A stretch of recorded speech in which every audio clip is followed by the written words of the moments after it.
Think LitRPG started with Ready Player One? Think again. People come to the Oasis for all the things they can do.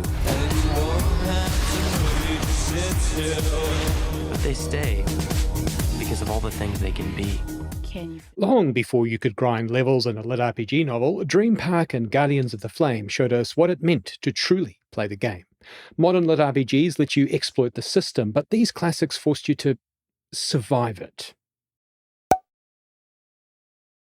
LitRPG, short for literary role-playing game, is what happens when storytelling hooks up with game mechanics and produces a deeply nerdy love child.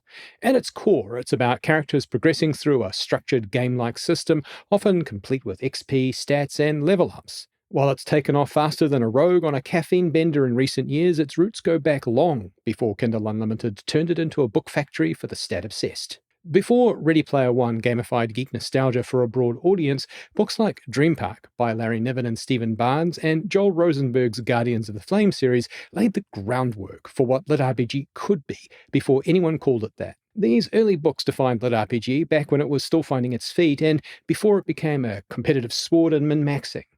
Instead of treating world-building like a side quest, they made adventure, lore, and actual stakes the main event. Failure meant something more than just an inconvenient respawn. This might sound mechanics heavy, but there's a trick these stories use to get everyone closer to genre fiction. You ever noticed how urban fantasy is an easy entry point for readers? Whether it's Twilight's sparkly vampires or the Dresden Files' grimy magic, the real-world part is already built. You fucking live there, dude. The author just tweaks a few things and suddenly you're chasing vampires through Manhattan. LitRPG pulls the same trick. Instead of making readers learn an entire fictional world from scratch, it uses gaming mechanics they already know. Dream Park and Guardians of the Flame submerge their stories in familiar systems, making immersion effortless. It's why LitRPG draws such a broad audience, including readers who might never touch traditional fantasy or sci-fi. Technical shit aside, Dream Park and Guardians of the Flame asks a very simple question. What if playing a game was an escapism, but became your reality? I can tell you, as a teenager reading this, my body was ready to explore that calculus. And I think every LitRPG and fantasy fan will be there as well, because these books still hold up for modern audiences in many ways better than the genre they helped form. Dream Park, a sci-fi fantasy LARP before we knew what the fuck that word salad meant. Dream Park is both a series and the name of the first novel. In the late 21st century, role-playing games evolved beyond dice rolling into theme park extravaganzas, completely immersive for players to experience their wildest fantasies in. You're no longer Alex Griffin, the chief of security, you're Griffin, the thief espionage specialist who can pick locks with a thought, a prayer, and half a hairpin. Dream Park's conceit is the use of holograms, sensory programming, and theme park physical spaces to engage in real-time, high-stakes scenarios. Actors play NPCs. Game masters create elaborate scenarios the players run through. They pay for a ticket, but these are pinnacle events backed by the International Fantasy Games Society. Only the best get to play at the theme park, and merchandising and movie rights will sweep up all available cash far better than Disney's managed with Star Wars or Marvel today. It's big bucks, but those high-tech toys that make it real are where the mystery of this novel kicks in. Within the first few pages, someone gets unceremoniously deleted from existence, flipping the RPG session into a full-blown mystery thriller. If you peeled back all the tech and genre fiction tropes, Dream Park would be a superb thriller. It's got believable heroes, motivated villains, chumps in the wrong place at the wrong time, and all the characters are acting to the clockwork laid down by Niven and Barnes. Dream Park's game mechanics don't overwhelm the story, they enhance it. This isn't spreadsheet fiction. The characters rely on wits and teamwork, not character sheets. The authors knew audiences of the time were more mainstream fiction or sci-fi, and no fool was going to pay attention to something that sounded like Dungeons & Dragons. The game world is immersive, but the novel is more immersive. It does a prestige so profound you don't even notice it until after the credits roll. See, while the game world is massive, the players, our heroes, must still rely on their wits and teamwork. Because there's a real murderer in the group, stats don't count for shit, and this is the principal hook that pulls mainstream readers in. And because it's a thriller wrapped inside a game, the book isn't just an adventure. It's a cerebral smackdown. The murder subplot doesn't just keep the players guessing, it drags the readers along for the ride, making them question what's part of the game and what's an actual corpse. It's a whodunit of masterful proportions, with clues so well hidden you'll feel like a genius when you spot them, or a complete muppet when you don't. Finally, it really feels like a tabletop RPG come to life. Dreampark captures the dynamics of actual RPG groups, minus the Dorito fingers and locker room smell. It's this critical focus on character and agency that makes the story pop off the pages and live rent free in your mind for years. And I'd say many later wondered if they could take the concept and turn it into its own genre, lit RPG.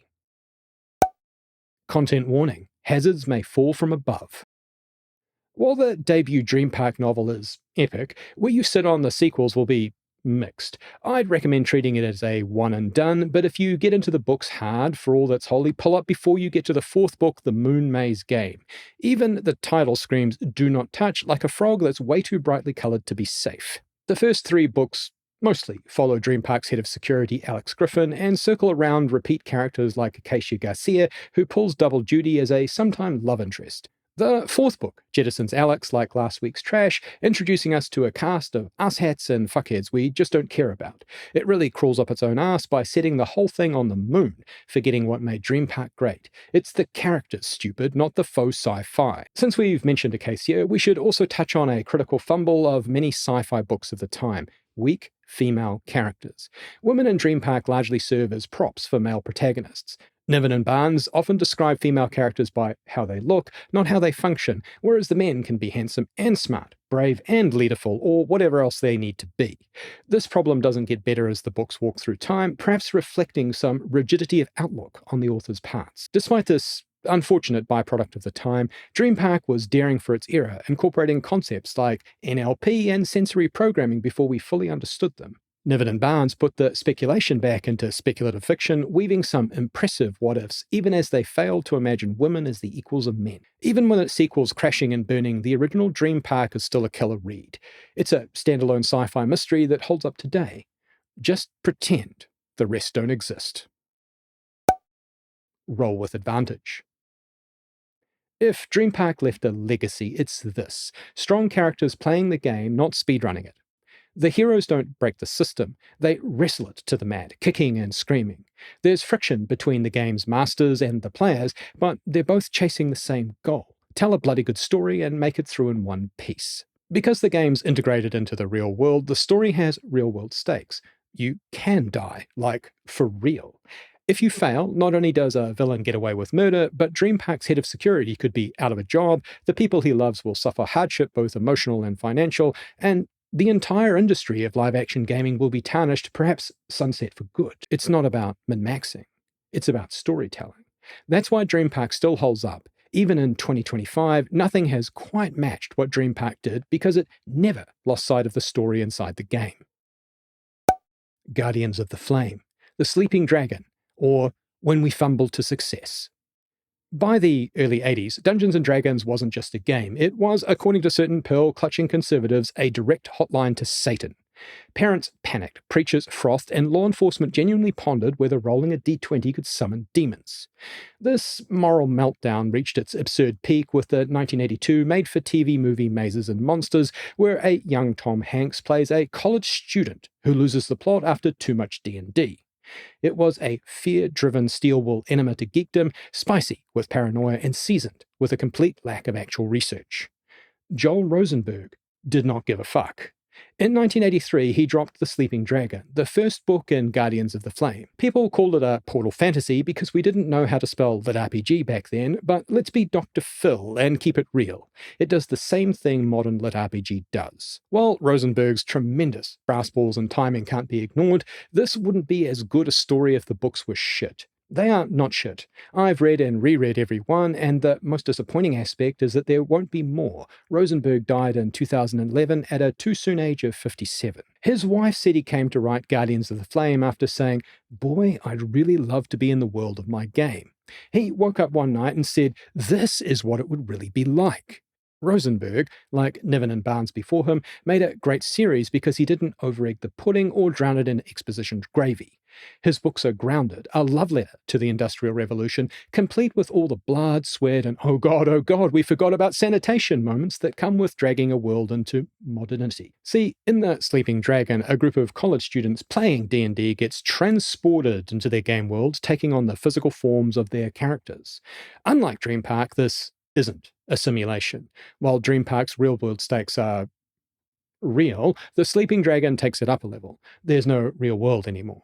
There's no happily ever after. If our college friends die here, it's game over, man. The real challenge isn't slaying dragons. It's surviving a world where there's no hot water, no TV, and definitely no Wi Fi. It's brutal, with people starving, nobles hoarding power, and a general air of medieval sucks to be you. Rosenberg doesn't just throw his characters into the deep end, he hands them a history book and asks, all right, genius, how do you rebuild civilization from scratch? Ever tried engineering a steam engine with nothing but half a degree and sheer optimism? His novels tackle that, along with the uglier truths of history, digging up the shallow grave of slavery and shaking it for loose change. This isn't about skill trees and grinding XP. It's about how civilization actually works and what happens when a handful of college kids try to drag a medieval world into the future. Portal the what? I mentioned Wikipedia calls Guardians of the Flame a portal fantasy, and it's wrong. It's just LitRPG before we had the term. It starts with a group of college students playing D&D and getting transported into their characters' bodies. If that's not LitRPG, what is it? Wikipedia needs to fix its categories immediately. Character sheet. Alongside the brutally realistic consequences of the stories, there's no system to abuse. There's no quest log, no respawning, just raw dogging adaptation and survival. It's almost a look forward in time to games like Demon's Souls or Elden Ring, where the world is brutal beyond compare, and you need to find out how you got there and how you fit. This is where Rosenberg's masterwork of characters comes into play. See, all his college gamers are real people, but the avatars the players inhabit were real too. How much are we formed by the society we live in versus our own moral compass? Do we want to do the right thing or the easy one? Is morality an attribute or a privilege? Rosenberg interrogates these concepts mercilessly. The moral dilemmas lead to true stakes because our heroes can effectively start playing God in a fantasy world. Most modern lit RPG asks, how do I level up? Guardians of the Flame asks, what kind of person do I become? +3 to hit. Most modern lit RPGs lean into their power fantasy. There are your store-bought god-tier protagonists breaking the system like it's their personal playground. Guardians of the Flame doesn't play that game. There's no rules lawyering the mechanics, no infinite stat exploits, just a brutal new reality where mistakes get you dead. Instead of treating the world like a min-maxing puzzle, the characters have to actually survive in it, and there's no dungeon master to fudge the dice in their favor. It's gritty, but it's also philosophical. While there are moments of power fantasy, the real heart of the story isn't how do I win, it's how do we live. There's a real difference between a bunch of mates rolling dice in a uni common room and the same poor bastards realizing they're going to fucking die if they don't get with the program. No respawns, no roll a new character, just 5 men and 2 women who need to get their shit together before the world gets medieval on them. The series stays rock solid from start to finish. No filler, no half-assed sequels, no villainous monologuing moments. There's no need for the usual stop before book 6 warning because there's not a single dud in the bunch. So instead of me telling you what to skip, I'm telling you straight, clear your schedule and read the job lot. And while Rosenberg's death was a tragedy for both his family, friends, and fans of his work, there's one silver lining. The final book, despite not wrapping everything up, still sticks the landing better than the last season of Game of Thrones.